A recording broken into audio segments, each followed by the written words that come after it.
সকাল সকাল আমরা বেরিয়ে পড়েছিলাম সুপার মার্কেটের উদ্দেশ্যে। সবাই জানো আমরা যারা মধ্যবিত্ত সুপার মার্কেটে একটু মার্কেটিং করতে কিন্তু আমরা বরাবরই ভালোবাসি, কিন্তু আজকে ঘটে গেছিল আমার সাথে এক অদ্ভুত কাণ্ড। তার জন্য পুরো ভিডিওটা দেখতে হবে।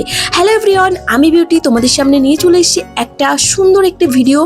তো সেই এক্সপিরিয়েন্স তোমাদের সাথে আমি শেয়ার করতে চলেছি। তো তোমরা সকলেই সাথে থেকো অ্যান্ড পাশে থেকো।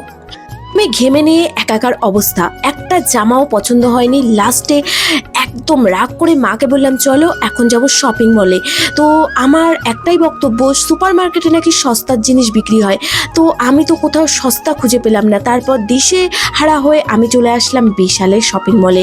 তো মামাম এখানে এসে দেখো এই জামাটা ওর খুবই পছন্দ হয়েছে, টানা প্যাচেরা করছে, কিন্তু আমি বলতে আমার পার্সোনাল এক্সপিরিয়েন্স তোমাদের সাথে শেয়ার করব। সবাই বলে সুপার মার্কেটে নাকি সস্তায় পাওয়া যায়, সত্যি বিশ্বাস করো আমার কাছে আমি আজ পর্যন্ত কারোর কাছ থেকে একটা টাকা কমাতে পর্যন্ত পারিনি। অথচ মানে তারা মনে হয় মানুষ বলে কাউকে পাত্তাই দেয় না। সুপার মার্কেটের মানে সবার কথা বলছি না, আমার সঙ্গে যাদের সঙ্গে কথা হয়েছে বা যাদের দোকানে গেছি, একজনকে ডাকছি দাদা এটার দাম কত, এটার দাম দাম, মানে লোকটার কানেই যেন শোনে না। আরে বাবা ফ্রিতে নিতে এসছি নাকি টাকা দিয়ে নিতে এসছি। লাস্টে বললাম মা চলো এখানে থাকবোই না।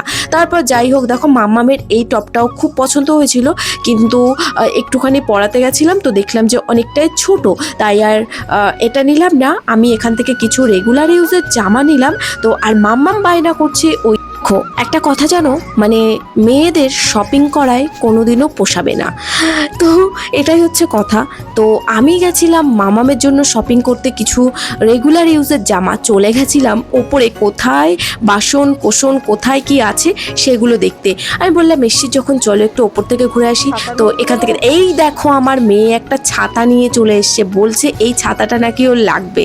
তো আমি বলছি নিস না এখন, ও তবুও ওটা নেবে, আমি কি শপিং করব? আমার মেয়েও কিন্তু শপিং করতে কম যায় না।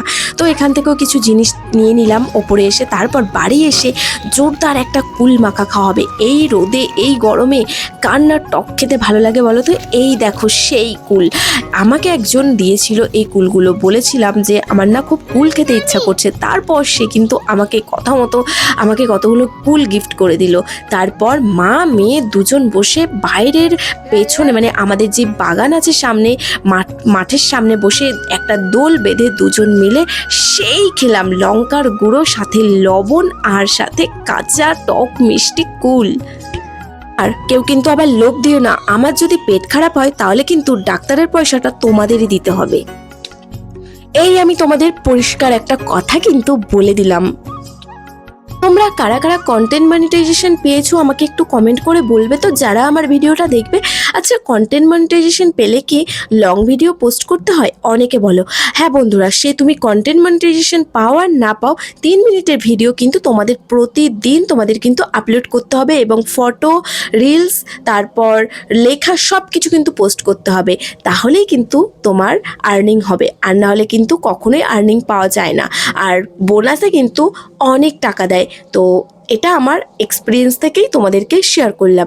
আর আজকের ভিডিওটা তোমাদের কেমন লেগেছে? আমার টক ঝাল মিষ্টি রোদে তেতে পুড়ে শপিং করা তোমাদের কেমন লেগেছে অবশ্যই কিন্তু কমেন্ট করে বলো। আর কারা কারা সুপার মার্কেটে শপিং করতে ভালোবাসো দাম দর করে, তারা কিন্তু অবশ্যই বলে এই যা ঝাল লেগে গেছে গো, এক গাদা লবণ দিয়েছি আর লঙ্কা দিয়েছি, তাতেই জিভ পুরো ছাড়কার হয়ে গেছে। চলো আজ তবে আসি, কাল দেখা হবে।